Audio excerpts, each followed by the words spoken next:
Tema de hoje, a lei e a graça. Queridos irmãos, eu pergunto, nós somos salvos pela lei ou pela graça?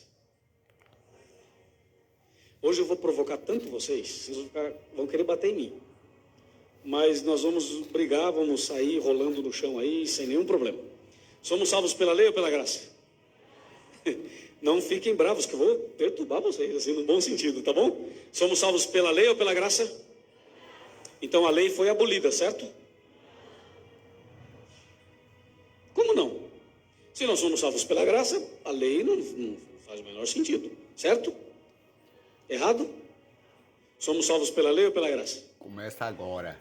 Vamos ver na Bíblia Sagrada? Abra em Mateus 19. Evangelho de São Mateus, capítulo 19. Vamos ver o que diz nesse...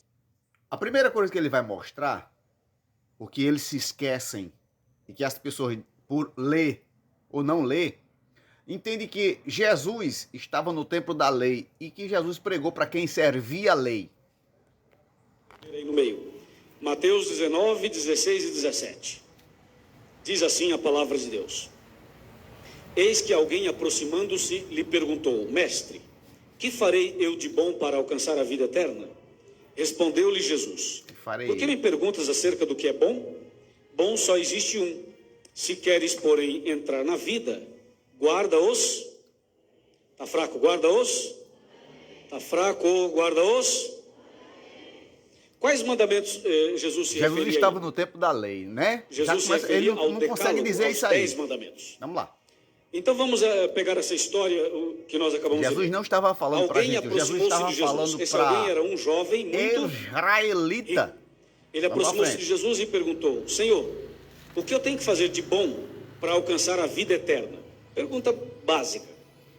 Pergunta clássica.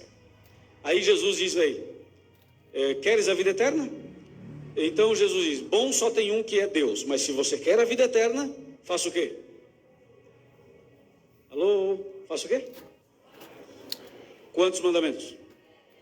10. Somos salvos pela lei ou pela graça? Pela lei ou pela graça?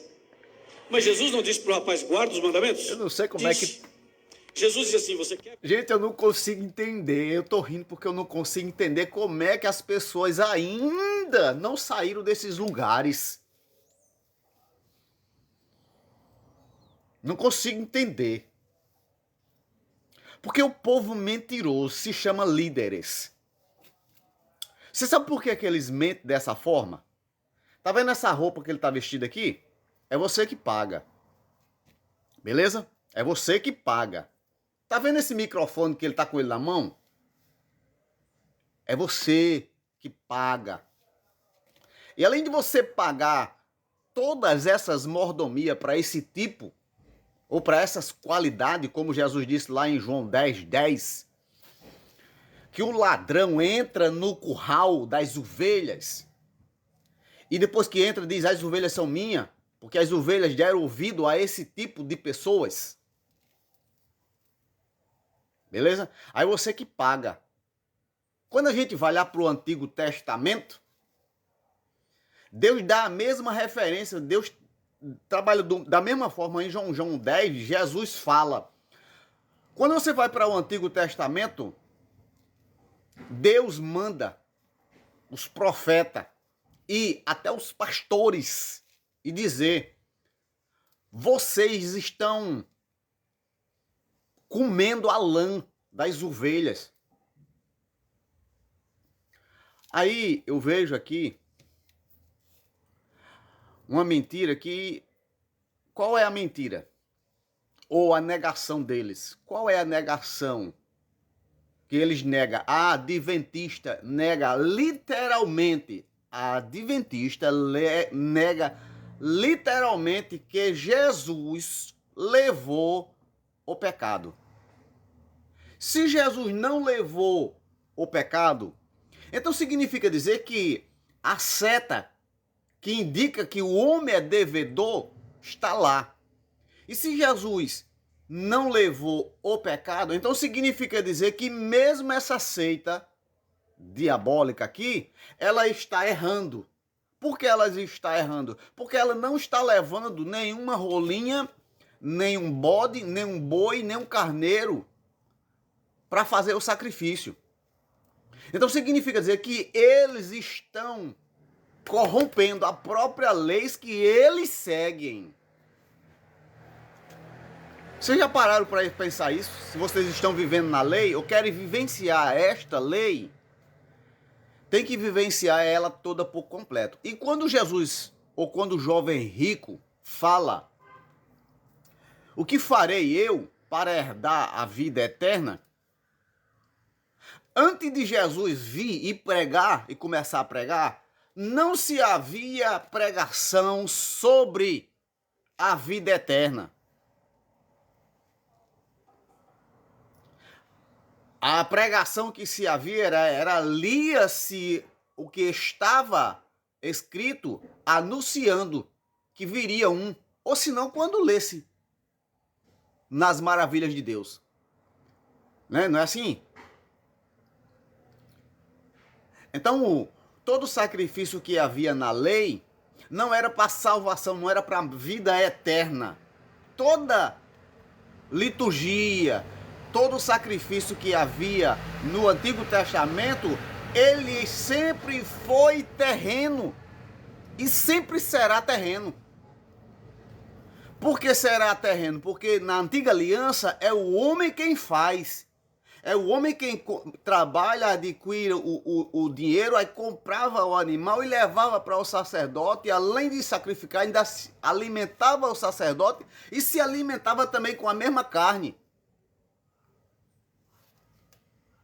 Então, no Antigo Testamento, o homem é sempre devedor, porque tudo que ele fazia não havia possibilidade de ele ter a vida eterna garantida. Aí quando Jesus veio que as pessoas também não analisam que Jesus não veio para morrer. Já falei sobre isso, é só ler a Bíblia. Jesus não veio para morrer. Jesus veio para ser obediente. Mas não dizem que ele tinha que cumprir. Ele tinha que cumprir a obediência. Assim como Adão perdeu a obediência de obedecer a Deus, então Deus faz a promessa da mesma forma. Aí esses mentirosos dizem que Jesus tinha que morrer. Bom, se Jesus tinha que morrer, por que ele não veio logo antes? Ou porque Deus não disse que o filho tinha que morrer? Aí eles são pregadores, irmão de Satanás, ou irmão da serpente que estava lá no jardim, porque a serpente disse para Adão que ele morreria. Aí você é irmão, ou você continua sendo irmão desses aqui, né? Aí você continua dizendo que Jesus tinha que morrer. Mas em canto nenhum Deus disse que o seu filho tinha que morrer.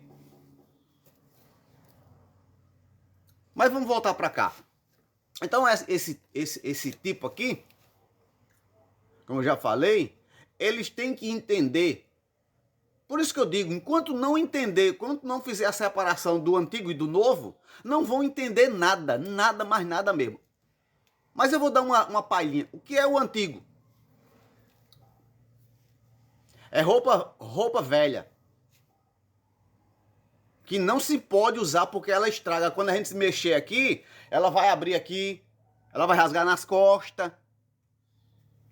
Roupa velha. É o Antigo Testamento. Aí alguém diz, não, mas o velho, porque é velho. Foi Jesus que disse, é velho. Não serve para mais nada, porque se você usar, ele se rasga, ele se rompe. Paulo também, os que vocês seguem, Paulo, o pastor de vocês, também disse que é passado. Passou. Não serve mais, é sombra. É sombra, não serve. Deixou de ser veste que servia. Aí Jesus disse, eu vos dou uma nova vestimenta. Uma nova vestimenta. E essa vestimenta você rompe. Você mexe com ela e não se rasga, porque ela está nova. Assim é o Novo Testamento. Então essa classe diz que Jesus ainda não veio, como os outros líderes dizem, para prender você, ou para comer a tua lã, comer teu dinheiro. E você acredita nele, mas não acredita naquilo que eu vos falo. Verifique na Bíblia o que eu estou dizendo. Jesus vivenciou o Antigo Testamento e tinha que pregar o Antigo Testamento. mas era futuro